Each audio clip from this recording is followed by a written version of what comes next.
인건비로 책정된 항목이 있는데 공무원들 월급 안 주고 기관장이 고급 승용차 타는데 그 돈을 썼다. 이게 문제 있는 거 아닙니까? 예를 들어서. 법적인 문제가 생기죠. 그렇죠. 항목대로 써야 되는 것이죠. 네. 일단 항목 잠깐 보시겠습니다. 이게 검찰에 보낸 특수활동비라고 하는 그 내역들입니다.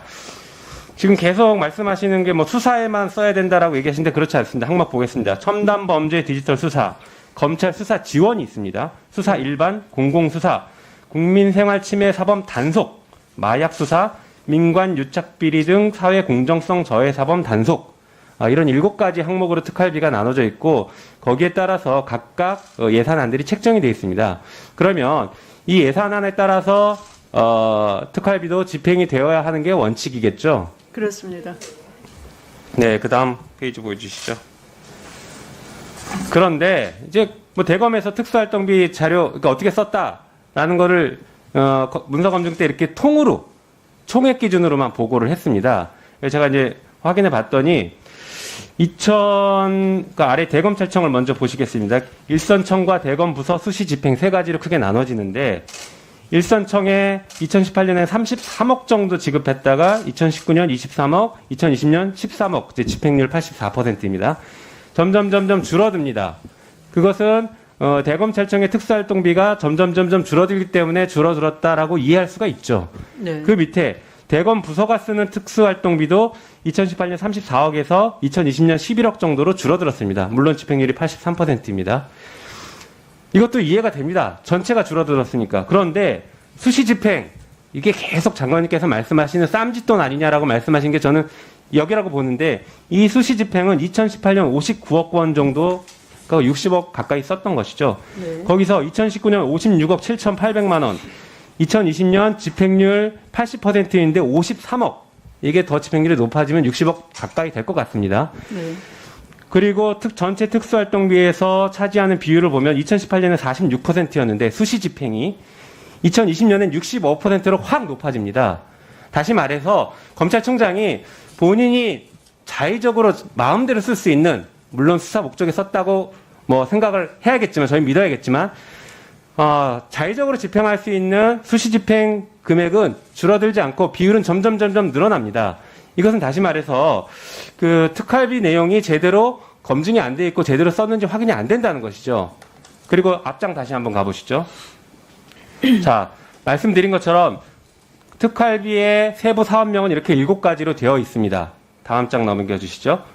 그러면 적어도 배정 내역이나 사용 내역은 아까 보여드린 그 7가지 항목에 맞추어서 정리가 되어 있어야 합니다. 그렇지 않겠습니까, 장관님? 네.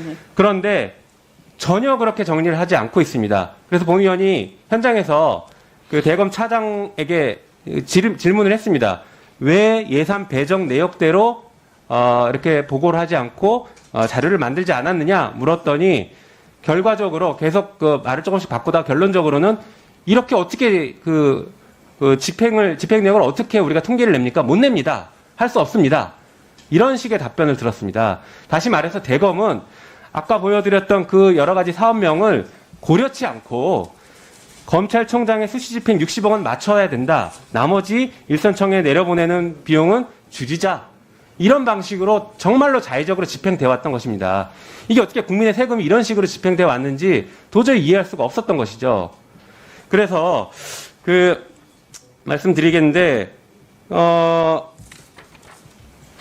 사실 예산의 사업 내용들이 예산의 배정된 책정 내용대로 집행이 되지 않을 경우에 그것을 개인적으로 용도로 썼다라고 하면 그것도 매우 큰 문제입니다. 횡령이 바로 되겠죠.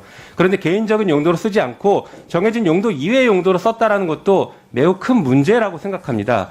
이 부분에 대해서는 향후에 계속 감시 감독이 필요하지 않나 이렇게 생각됩니다.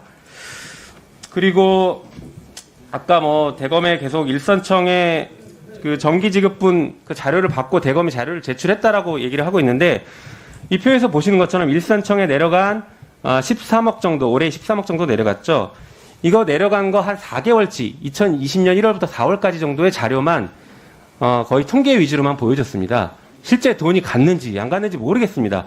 더 나아가서 여기 대검찰청에서 일선청과 대검 부서에 줬다라고 하는 이 금액이 실제 지급됐는지 자료를 하나도 못 봤습니다.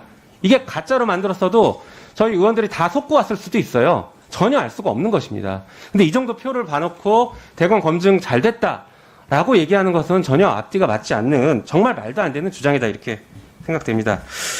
그래서 본 의원은 결론적으로 말씀드리면 이렇게 정말 주먹 구구식으로 자의적으로 사용될 수 있는 특수활동비에 대해서 우리 법사위가 검증도 제대로 못하고 대검찰청으로부터 거의 사실상 속고 왔는데 이런 식의 방식이 계속 유지되는 것은 문제가 있다. 적어도 예산이 항목별로 어떻게 쓰였는지가 검증이 되어야 내년 예산을 책정하는 것이 맞다라고 보는 의원은 그렇게 생각하고 이 부분 계속 주장을 할 생각입니다. 어떻습니까, 장관님?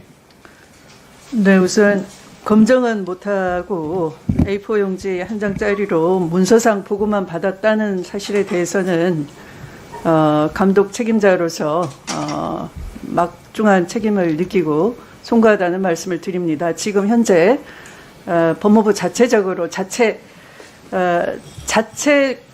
검사를 하게 돼 있습니다. 당연히 법무부 장관이 그래서 그런 지금 점검을 해서 사후에 임의적인 편법적인 그런 전용 사례가 있는지 또 그런 사례가 발생하지 않도록 하는 기준의 확립을 세우는 과정에 의원님께서 우려하시는 부분이 없도록 수사 개입이나 수사 독립성 침해 이런 게 발생하지 않도록 이 법사위와도 상의를 하도록 하겠습니다.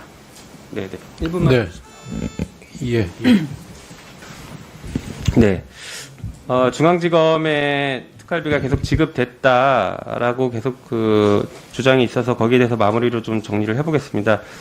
저희가 문서 검증 같은 것은 중앙지검에 특수활동비가 지급됐냐를 확인하러 간 것이 목적이 아니었습니다.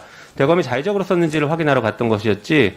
그래서 그 주장도 좀 잘못됐다고 생각하는데 아무튼 중앙지검에 지급됐다라는 자료 역시 조금 전에 표에서 보신 것처럼 검증이 안 됩니다. 게다가 대검찰청의 검찰총장이 수시 집행분을 가지고 서울중앙지검장을 통하지 않은 채 중앙지검의 특수한 부서, 예를 들어서 검찰총장이 꼭 수사했으면 좋겠다라고 생각되는 부서에 특활비를 더 많이 준다라고 하면 그것 검증 안 되지 않습니까? 네. 알 수 없는 것이지 않습니까? 그래서 이 문제가 매우 클 수 있다라는 점을 또 하나 지적하고 마무리하겠습니다.